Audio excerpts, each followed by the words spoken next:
Chapter 1, Part 3. Torrak is blundering through the wet bracken towards the stream. The light was growing, and the air smelt fresh and sweet.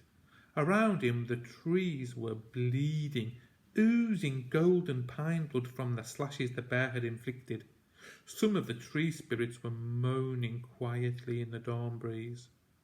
Torrak reached the stream, where mist floated above the bracken and willows trailed their fingers in the cold water. Glancing quickly around, he snatched a dock leaf and moved forwards, his boots sinking into the soft red mud. He froze. Beside his right boot was the track of a bear, a front paw twice the size of his own head, and so fresh that he could see the points where the long, vicious claws had bitten deep into the mud. "Look behind you, Torrak." He spun round. Willows, alder, fir. No bear. A raven flew down onto a nearby bough, making him jump. The bird folded its stiff black wings and fixed him with a beady eye. Then it jerked its head, croaked once, and flew away. Torrak stared in the direction it had seemed to indicate.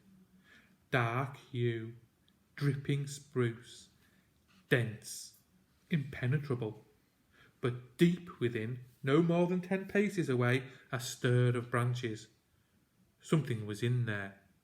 Something huge. He tried to keep his panicky thoughts from skittering away, but his mind had gone white.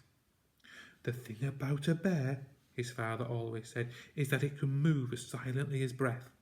It could be watching you from 10 paces away, and you'd never know. Against the bear, you have no defences. You can't run faster, you can't climb higher, you can't fight it on your own. All you can do is learn its ways and try to persuade it that you're neither threat nor prey. Torrak forced himself to stay still. Don't run. Don't run.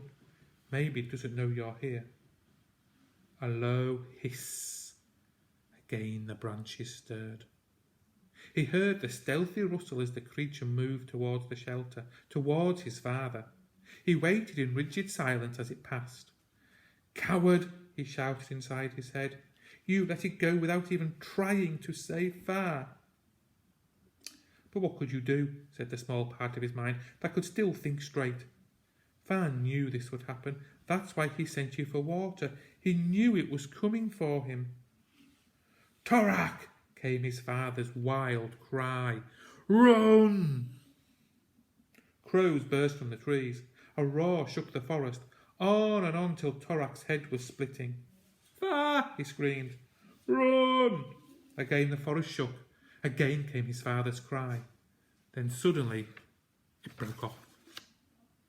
Torrak jammed his fist into his mouth. Through the trees he glimpsed a great dark shadow in the wreck of the shelter. He turned and ran. That is the end of chapter 1. Please have a look at the notes that go with it and follow some of the links, try and answer some of the questions and find out a bit more about the world where Torrak is living. I hope you enjoyed that, and chapter 2 will also be available. Thank you.